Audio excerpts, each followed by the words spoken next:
security breaches in organisations are on the rise, and the amount of data being exposed is terrifying. The Danish government's tax portal exposed the records of 1.26 million citizens. An EasyJet breach exposed data belonging to 9 million customers. And a fraudster got Experian South Africa to hand over data for 24 million customers. And that is just a few from the last year. If you've built a 10-metre wall, they're going to build a 12-metre ladder. It's an arms race, there's no question about it. In today's episode, we size up zero trust networking architecture, every network security expert's favourite topic, and the bane of some organisations' existence. We talk about why a little paranoia is better for everyone, what happens when the compromise is in the hardware itself, and how you can implement zero trust without locking the CEO out of their emails. All that and much more. I'm Michael Bird, and this is Technology Untangled.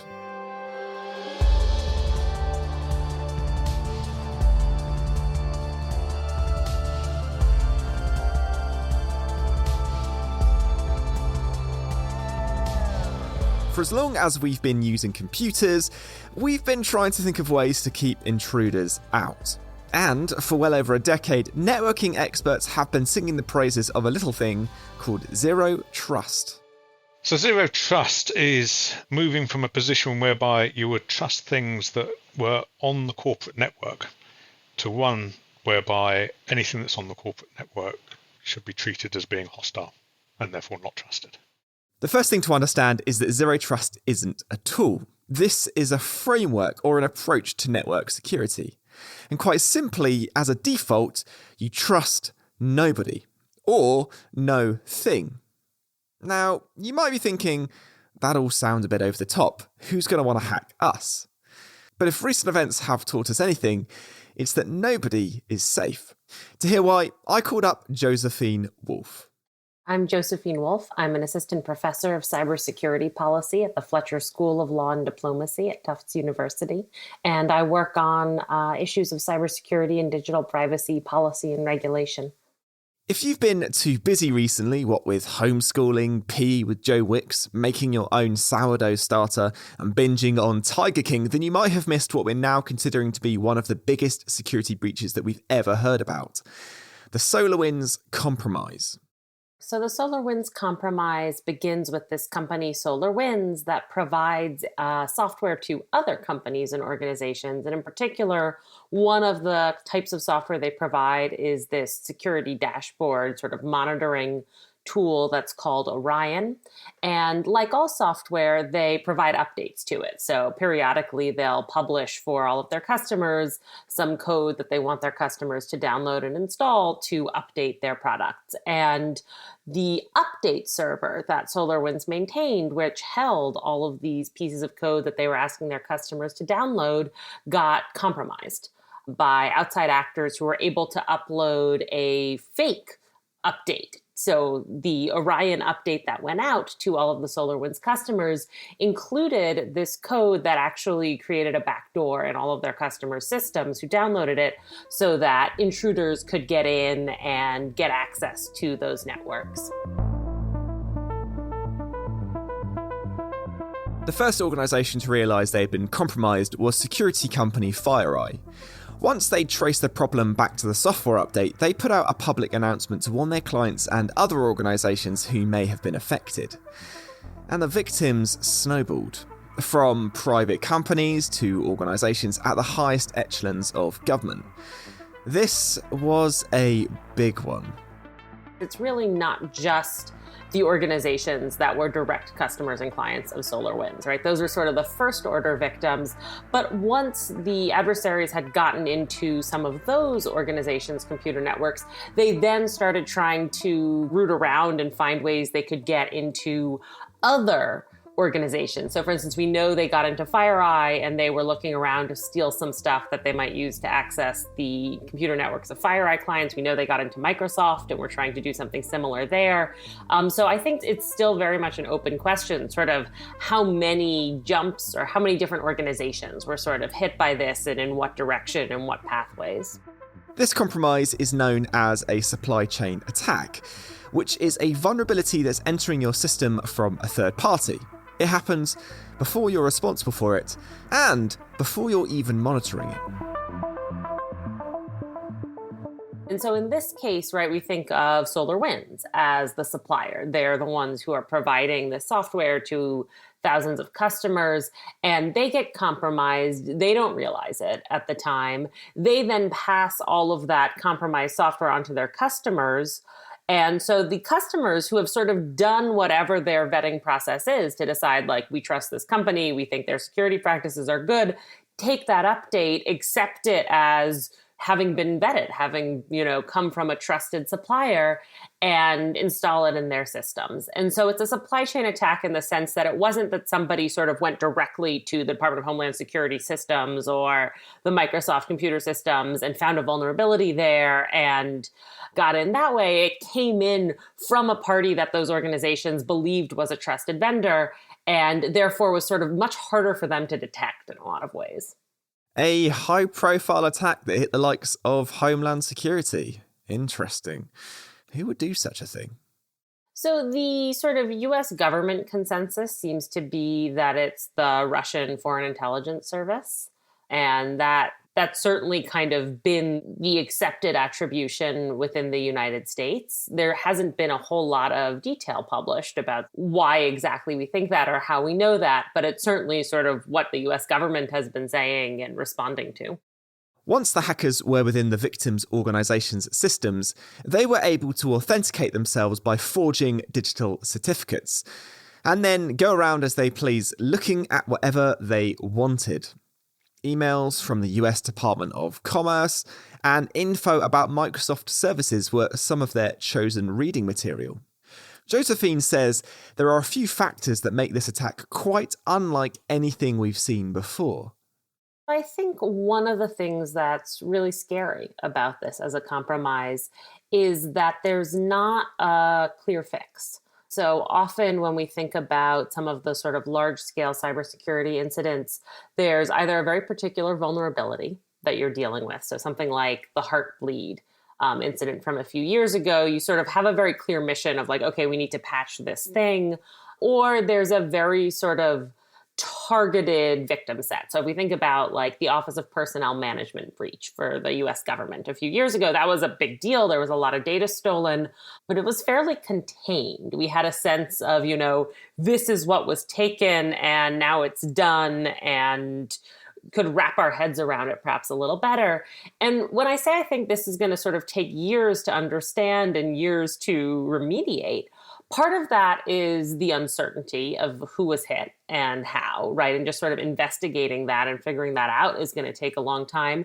And the second part of that is that sort of there's not a clear, okay, you do this, you disable this tool and you're done, right? So for instance, one of the things that, very obviously people started saying immediately after this came out was, okay, we should turn off the Orion products. And that was probably a good idea. But by the time we detected this, that was very clearly not enough, right? Sort of that intrusion point had been just an initial foothold for a much larger set of compromises across these organizations. And so I think tracking the full scope of who was hit and how each of their individual systems was compromised and sort of rooting all of that out is going to be a very slow and ongoing process for a long time, because it's such a far-reaching tool in terms of how many victims it hit, but also such a far-reaching tool in terms of what it seems to have granted access to.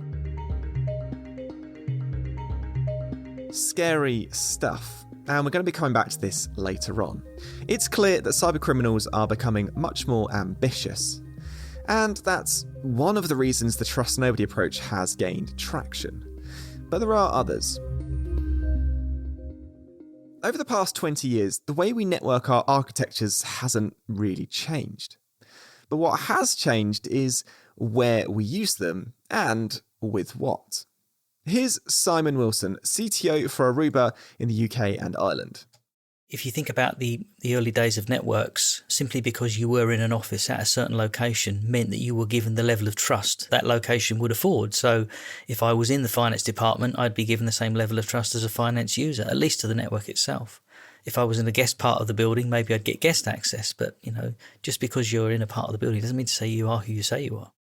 In a nutshell, Zero Trust wants to avoid just that. If you plug into a port, you shouldn't be able to access anything until you've proved who you are. Think entering your credentials to log on to a Wi-Fi hotspot in a coffee shop. The reason we need this approach is due to two major changes: our mobility and our devices. We want to be a lot more mobile these days, so that the organisations that have implemented hot desking strategies, they want to reduce the amount of floor space. They want to, reduce their carbon footprint. They realise they don't need as bigger offices. And again, after the pandemic, I think a lot of locations won't need as bigger offices as they had before. So they're going to be implementing hot desking technologies. And of course, if you're not where you used to be, if there is no finance department anymore because it's a hot desking environment, then we need to establish who people are at the time they connect rather than just because they're in a part of the building.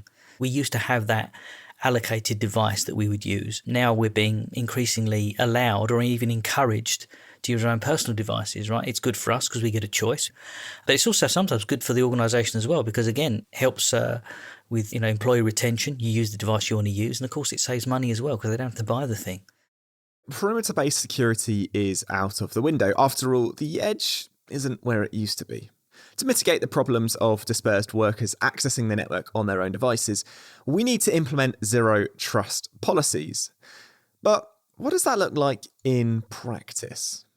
You need a rules base. You need to basically set the rules about what you will allow people to do, how granular you want to make it. So do I want to make it so that the rules are different for me using my iPhone versus my iPad or my laptop or my desktop?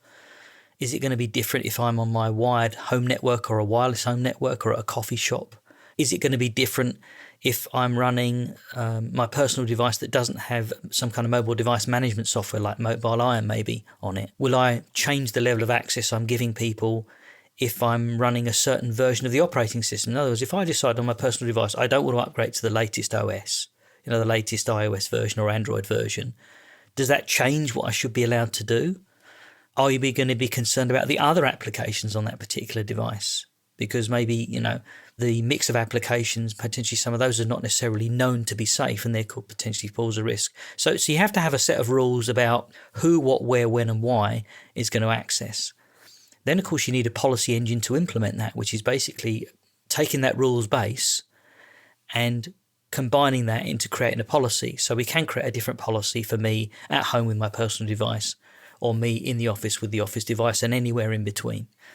Then you need a method of enforcement, and that relies on having the technology in place, so the hardware, so the wireless networks and the wired switches, maybe even the gateways as well, that can implement those protocols. But that's where we're actually in a good place because most of those devices that have been sold for at least the last 5 years have got great implementations of a method of enforcement. They have all the protocols required. So the building blocks are already there. It just requires that customers put them together. So we've got the elements of setting rules, implementing policy, monitoring the network, and taking action when people or things aren't acting quite as they should. Like, say, if I logged in from New York and then from London 2 hours later. One of the key things is what's called a land speed violation, whereby it's not possible that I could have logged in London and then logged in New York 2 hours later. So that's an easy one to pick up. It becomes slightly more challenging when you say, well, I logged on in London and then I logged on in Birmingham 2 hours later. Well, that's borderline, right? So you then have to start thinking about other criteria like, am I using the same device? If it was a fixed PC and now it's a mobile device, or if it's the same mobile device but in a different location. So all of these factors are being combined to help make a better decision as to the level of trust.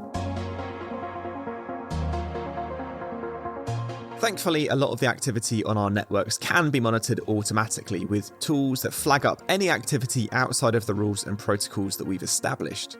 Of course, like most things I seem to talk about on this podcast, the need for zero trust has been amplified due to the pandemic. For starters, we're using an increasing amount of our own devices. And as HPE Chief Technologist Chris Dando explains, both the remote workforce and our eventual return to the office present some unique challenges. The first thing is that as a workforce, we are much more distributed than we were before. We're all working at home, and therefore we are doing things in the home that maybe we weren't doing at the home once upon a time. You just take a financial trader who used to absolutely be in the office to do trading type systems. They're all doing those sorts of things out at home now. Trying to make sure that you've got security at its ultimate level and you are applying these policies in the pandemic environment has become much more important. If we also think about what it's meant for how we are adopting technologies in the enterprise, that's also been impacted by the pandemic, because we are now introducing new technologies into the enterprise space. We're getting non-touch access into locations. So you're applying, potentially facial recognition, so you don't have to touch doors and all of those sorts of things. We're seeing cameras that will monitor your temperature. But of course, all of these devices are IP enabled and therefore are on the network. And therefore, it's increasing that view as to saying, if we're implementing more new technologies into the enterprise marketplace from organizations that maybe we didn't have a long-term relationship with, we need to secure those in a different way than we would have done. When we think about network security, we often think about the most common compromises. Things like clicking a dodgy link in a phishing email. Something which, let's be honest, we've all fallen for. And most of us work in the tech space. But what if the compromises are within the hardware itself? There have been quite a few alleged compromises of hardware over the years. One of the most bombastic accusations was that of rogue chips embedded onto some Supermicro servers, as reported by Bloomberg and strongly denied by all involved, I hasten to add.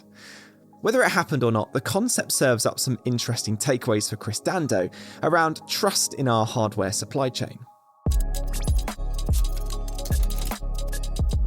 So for starters, you really want to make sure that you've got good insight and understanding of your entire supply chain, whether you're a manufacturer or whether you are somebody who's buying finished goods. Our supply chains nowadays are largely global. They're not all in a single country, and therefore componentry and software is likely to have been developed over multiple countries. That means that you need to have good methods and processes in place so that you can understand if there are any breaches in the supply chain. So it's not just about, when you talk about zero trust, it's not just about, once it's got to me, you need to start actually take it from a perspective of not actually trusting my supply chain, even though they're all reputable companies also. And therefore I want to have information given to me if anything changes within that. I need to be able to make sure that when something is shipped from the manufacturing site, when it arrives to me on site, which may have been gone through various shipping people and so forth, I can actually validate that what actually turns up on my doorstep as installed inside my enterprise environment is exactly the same as it was when it left the manufacturing site. I want to make sure that the software that's preloaded is still the same, and that hasn't been modified during the supply chain process. So how do you identify those sorts of things? And then, of course, once it's deployed, if somebody goes and updates some of that embedded software, do I actually see that? How do I detect that? What's built into the platform to actually tell me if something has changed and the behavior of my devices starts changing? How on earth can an end user, end customer, how on earth can they trust their supply chain if it's in a different country? Do they have to just trust the word of what the manufacturer says, or is there something that they can do? Well, so there's certain things that you can look for within the products that you acquire. When I plug your device in onto my network, will it tell me if it's changed since when you built it?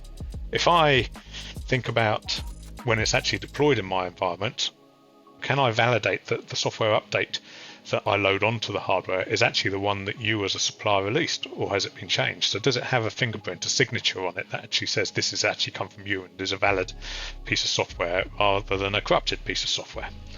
And then there's aspects about, how do I monitor what the device is doing? This is really what quite a lot of zero trust is about, is actually monitoring and understanding what the normal behavior of a device is, and then understanding if it changes. And if it changes for a valid reason that I know and understand, or if it's changing because it's been infiltrated or amended, regardless of whether that be from somebody inside the environment, somebody outside the environment, or somebody in the supply chain side of things. What if it was during the manufacturing process? What if it was modified then? So before you could validate it, what if some circuitry or componentry was put onto the motherboard? How can you validate that?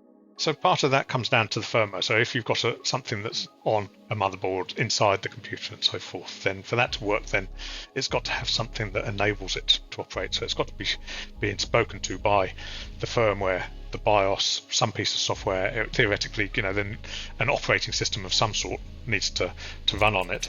If those sorts of things happen, then you can detect that by a change. To actually make that happen, you need to be able to change the firmware. Also, is this device operating in exactly the same way as all the other devices of the same kind that I've got on my network? So if I've got one rogue device that's doing something unusual, because it's got something put on it, can I actually see that that's doing something unexpected? Is it communicating somewhere else? Is it sending data somewhere that you wouldn't expect it to be? Because Zero Trust is a concept, you can apply it to just about anything. And from a business perspective, there are some pretty persuasive reasons why you'd want to do so. There can be massive reputational damage as a result of breaches. The vast majority of breaches that occur, the actual breaches occurred some time previously, and I'm talking about potentially months in advance of actual damage being done. But what actually happens is because a Zero Trust model hasn't been applied, once somebody has managed to get inside the organization, they've managed to propagate through the systems. And because of that elapsed time, things can be well and truly inside the organization by the time they are detected. So if you think of the benefits that you get with a Zero Trust model, the first thing is that you're going to detect issues much quicker, and therefore the impact of issues should be much lower than they would traditionally be. You might detect them before they cause issues because the fingerprint has changed. You might be able to react much more quickly because you've now got controls in place to isolate certain things off. Clearly, you've got the financial benefits that say, anything associated with reputational damage or theft of IP or all of those sorts of things that people are concerned about will be positive. But beyond that, you've also got to think about some of the impacts from things that are more fundamental to our everyday lives. Where you're talking about the application into national critical infrastructure. Breakage can have an impact on citizens ourselves, our healthcare systems, all of those sorts of things. So it's not all about financial. It can be widely impacting.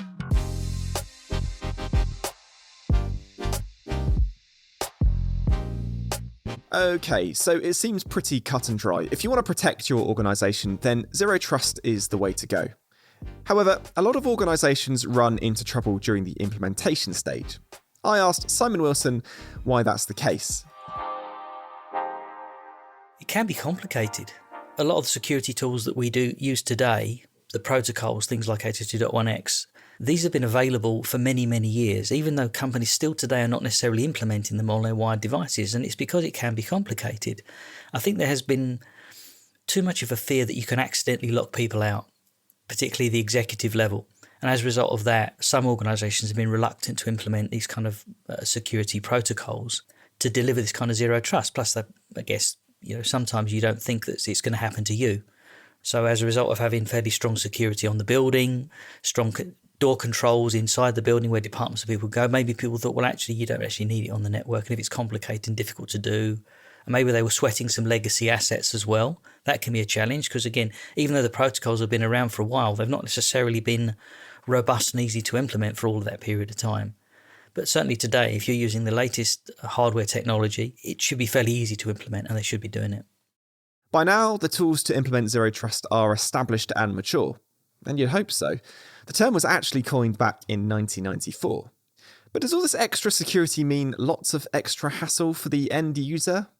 This is interesting because the typical user experience for Zero Trust should be no different than before. They should be entering their password once, and that should be then used as one part of the decisions made to decide what level of trust they should get. One of the things you have to be careful about is the complexity. Not just the complexity of the implementation, but the complexity for the users. The best security systems are almost transparent to the user. They don't get in the way. And if you add levels of security that kind of become obstructive, a hindrance, one, it impacts people's productivity. They get frustrated. But also you can see people trying to find ways around it sometimes. And that means it's counterproductive, right? Because you think you've got security in place, you think it's protecting you, and actually no, people are going around the other way because it was too obstructive. Tools being developed for Zero Trust security models are designed with user experience in mind to avoid this kind of circumnavigation thing. I'd imagine that these brand new tools are going to require a massive effort from organisations to deploy. For Chris, the most important thing to consider is your strategy. If you ripped everything out and started from afresh, it would, of course, be a massive engineering exercise. So you need to do these things, a piece at a time, but really start with an architectural model, because part of this is about the network, but part of it is about people, process and tools as well. So you almost need to start with what is our strategy for Zero Trust? How do we want to go? But you don't apply it to everywhere all in one go. What you do is you start and look at your most valuable assets, the things that are going to have the biggest impact if they're compromised. And that can be from a reputation perspective, it can be from an operational perspective, and it can be from a financial perspective. It can be any of those or all of them. And start focusing on those high impact areas that you want to really have running regardless of what might actually be happening in the environment, and therefore applying extra levels of protection to those types of scenarios. Can I go to the shops and buy myself a Zero Trust? No, but there are some really interesting papers out there. So, the UK's NCSC has put a paper together which describes the sorts of things that you should consider when you're looking at Zero Trust. That's the National Cybersecurity Council. Also, there's articles from NIST. So if you think about cloud computing, you're actually putting data outside your enterprise boundaries when you put your data into a cloud environment. And therefore, when you think about cloud computing and the adoption of microservices, and you need to, once again, think about how does Zero Trust apply in those sorts of things. Yes, in theory, you can apply the Zero Trust concept to just about anything, and help is very much at hand, and we'll link you up to a load of papers in the show notes. So now that you know a bit more about Zero Trust, what it means in practice, and what the implications are for organisations, you might be wondering about where it could fit into the SolarWinds compromise. Here's Josephine Wolff again. So Zero Trust networking architecture, it's hard to imagine a situation in which that could be applied that would protect against that first stage where SolarWinds has its update server compromised and customers are downloading those updates, because that has to be part of every organization's sort of routine. That's part of the security hygiene we encourage, downloading updates from your vendors and all of that. I think the question is sort of in that second stage. Once that initial foothold has been achieved, would a Zero Trust networking architecture have been helpful in sort of stopping the spread? And there I think the answer is yes, but depending on how it's implemented. And I think one of the things that's really sort of important and sometimes misunderstood about Zero Trust networking architecture is it's not one thing, right? It's not sort of, either you've done the one way to do it or you haven't. It's an idea, conceptual sort of principle for building your network and computer systems. And so I think sort of depending on how you implement it, depending on how you go about trying to verify that devices and users really are who they claim to be, it might have prevented some of what we saw in the later stages of SolarWinds. And again, that's with the caveat that we don't know all of what we saw in that second stage. We're still figuring out sort of how that was leveraged. But I think definitely there's a sense that the digital certificates that the intruders were able to forge would not have been enough to get access to all parts of an organization that had a really sort of rigorous verification scheme in place for devices, for users, that adhered to some of the sort of most stringent ideas of Zero Trust networking architecture. So there you have it. Zero Trust could be useful here, depending on how it's being implemented. The level of trust we allow to parts of our network really depends on what we're trying to protect. If you're an ice cream shop, you might have less stringent authentication than if you're the Department of Homeland Security. But the perceived complexity might be off-putting for organisations at the beginning of their Zero Trust journey. So I asked Josephine how she'd approach it. I think one of the things that is also worth keeping in mind about this is nobody has a Zero Trust networking architecture, right? There's no such thing. It's an impossible aim. If you had a Zero Trust networking architecture, nobody would ever be able to access anything in your network except for you. And so I think that there's sort of, again, a little bit of a sense that people feel they're working towards an impossible goal and it becomes so burdensome, so expensive, so slow that they can't do any of the things they need to do. And I would say sort of the right way to think about that zero trust networking architecture is as something that you're always working towards and something where the rules and the standards are going to change over time, right? What we think of as a zero trust networking architecture today is going to look probably somewhat different 2 years from now, 5 years from now, 10 years from now, as we start seeing new ways to circumvent some of those security controls and authentication schemes and start developing new security tools to address that. As the attacks we're seeing become ever more complex, zero trust tools and methodologies will advance too. So, is zero trust the end game? Or is there something new on the horizon? I think we'll certainly see fundamental shifts in the future. It's a little hard to predict what those will look like because it's a little hard to predict what people's computer networks will look like in the future. I do think that what we're calling a zero trust networking architecture now is in some sense a sort of packaging of a lot of the security tools and practices that we've been encouraging for a while, right? So when we think about things like network segmentation, stronger authentication practices, more traffic monitoring, I would think of this a little bit as, not a new paradigm exactly for doing security, but a way of trying to sort of put some of those different pieces together. And I think you'll continue to see iterations on that, maybe even with that same name for a while.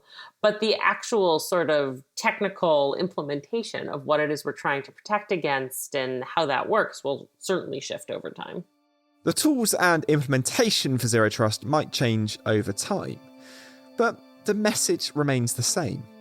The hackers and the criminals are getting smarter and they're getting better funded, and we're seeing more reports of these being state-sponsored, which is really scary, right?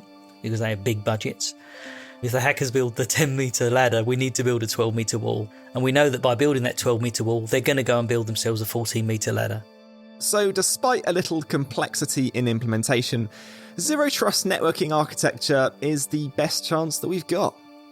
Trust nobody, authenticate everything, and constant vigilance. Or, as I like to think about it, and bear with me here, in the words of the bouncer at the rubbish nightclub in my hometown 15 years ago, sorry mate, if you're not on the list, you're not coming in.